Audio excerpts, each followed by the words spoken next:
Like, we'd been through a lot, obviously, over the years. But for me, a big breaking point for me was when I felt as if the entire family knew what was going on in our marriage. Like, for me, that was just, I'm done. Because I think with me being such a secretive person, which I later learned was unhealthy, but me being so private and me being so secretive and me just like, this is our problem and this is our relationship and this is our stuff. And Ronnie was just like, out of frustration, telling everybody everything. And I was just like, wait, what?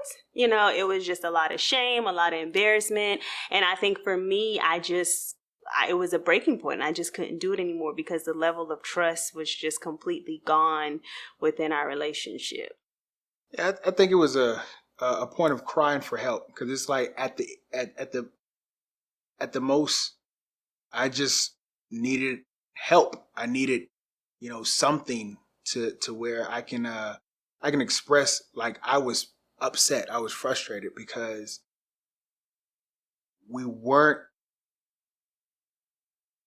we weren't winning. Like, Yeah. we weren't, prospering. It just was like, I need a lifeline. And so the communicating with family was just kind of like me at the point of crying for help, to where I felt like, okay, well, maybe this is something that is going to help me, help me out in my time of, like, frustration. Well, I think what was hurtful to me was that, and I, like, looking back, I know now that we were basically feeling the same way, but in different ways feeling the same way. Like, you felt you weren't being supported on your end with, your goals and your dreams, and you felt like you needed help in certain areas. And then I felt unsupported because, I'm like, well, I am helping you, but I'm also, I have the kids and I have, X, Y, and Z going on, and I'm tired, and,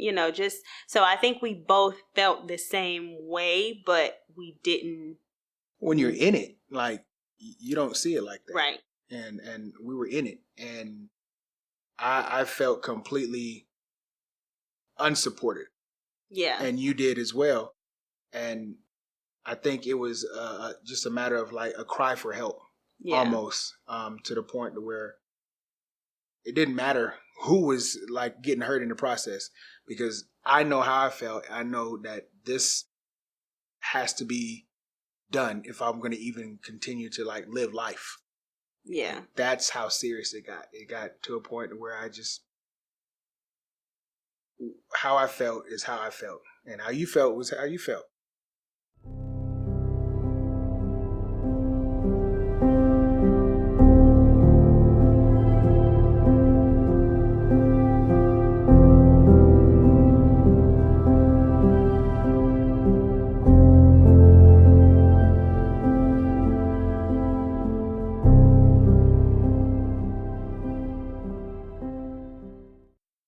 Yeah, let's talk about it.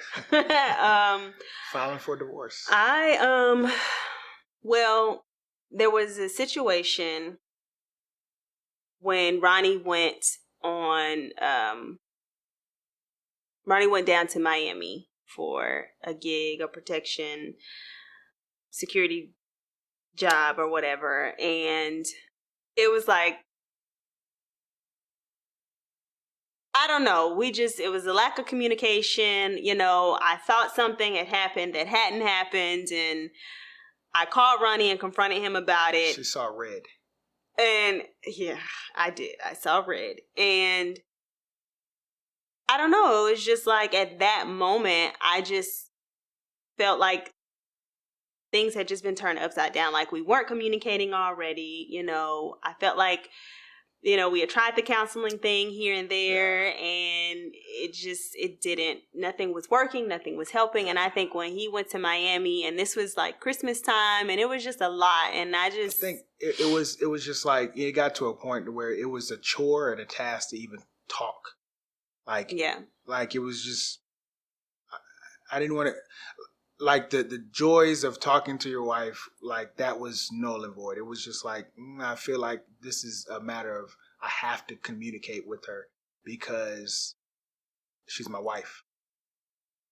Yeah, but I mean, for me, I think like I literally I didn't know. It was just the worst time to be in this situation because it was like Christmas time, and Christmas time comes with family, and being around family, and if you have children, just and it was all that was just out the window for us. And I just remember being in a place where I'm like, we need to separate. Like, we need to separate. But it wasn't wanting to separate in the sense of I want to get a divorce. It was more so maybe we need to just kind of take a pause. And, I feel like sometimes when people separate, it's not always to say, okay, well, it's going to lead to divorce, but maybe just to take a pause and reevaluate if this is what you want, or reevaluating what you want to maybe come back together and decide.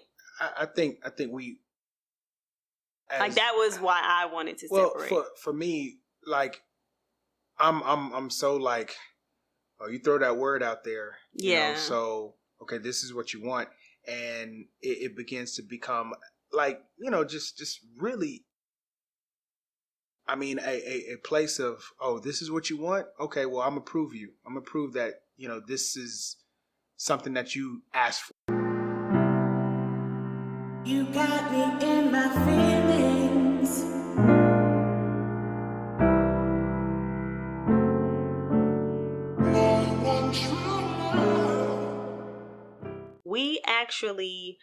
I was looking up how to file for legal separation in the state of Georgia, but I didn't feel like what we were doing was working. It was like we would have a conversation, it would turn into an argument, we would talk about what's going to get better. And like, Ronnie's personality is where, he doesn't like confrontation. So it's like, okay, let's talk about it so we can be okay in the morning. But it was like 2 days later, we're dealing with the same thing again. And I was just over that. I was just past it. But I also knew I didn't want to be statistically, in a situation where, we're divorced, or, our kids are, growing up without, because we seen that pain, and we've been in that position to where we know what that feels like. We know what that looks like. Me Right. growing up without a dad, and you growing up, after, a certain amount of years, your parents getting a divorce. Right. Like, we knew the pain that came with that, but what we were doing was just not working.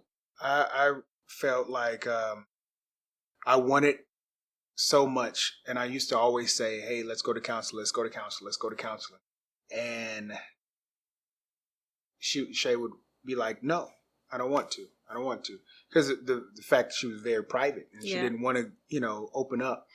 And I would consistently say, hey, let's go. And it got to a point where it's like, I began to like make up moments to go and just talk to somebody. And that somebody happened to be my family. And when I did that, it just opened so much up of, just, I think that was the onset of a lot of just trust issues. Well, I think even before like family, I think that the trust was broken when I felt like you were saying things that I didn't necessarily agree with. Like, if you would talk to somebody who you felt was a good person to confide in, but if what you were saying, I feel, wasn't necessarily true, it was hurtful, and it kind of put that fence up, but I didn't learn until going to intensive counseling that the wall that I had up, and just not being that private, was not healthy, so I feel that the love was lost when our own truth wasn't at the forefront of our marriage. I feel like our truth that we had inside was not being shared daily, and we didn't do that. Well, I think, yeah, we got caught up in life. Yeah. Like we got caught up in, taking the kids to school and having a toddler and, trying to have a successful business and trying to have a successful marriage and all this stuff. But like forgetting those small things, forgetting like Yeah. date night or, Right. talking and really just communicating, like really just getting caught up in like a whirlwind of life. And it just created chaos. Yeah. Chaos. Right. So the next key point, there's no way we'll come back from this.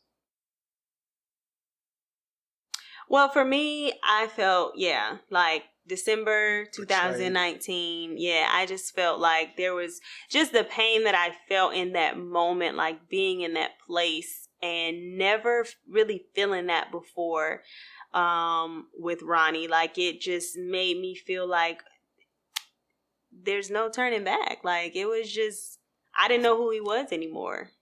I didn't. I think I said this one day. I was like, I don't trust you. I don't trust you with my feelings. And that was a real moment. I didn't trust her for lots of things. I didn't trust her with, just having my back. And I just felt like, just torn down with a lot of different mixed emotions about who my wife was. And I think we got so caught up in, the world, period, where, it's okay to get a divorce. It's okay to leave. It's okay to, have a somebody on the side. It's okay to have, a like a really jacked up situation at home and then go and, just get lost in work. And I didn't want that, but I felt really like I had no trust, and she had no trust in me, and we was just walking aimlessly in our marriage, and it just was like, yeah, we were just racking up years at that point, like, like, oh yeah, we've been married for how many years? But it was like the love had been lost along the way, and so I think I didn't feel like there was any coming back from that feeling of, just not feeling in love anymore, but just not even knowing, this person anymore.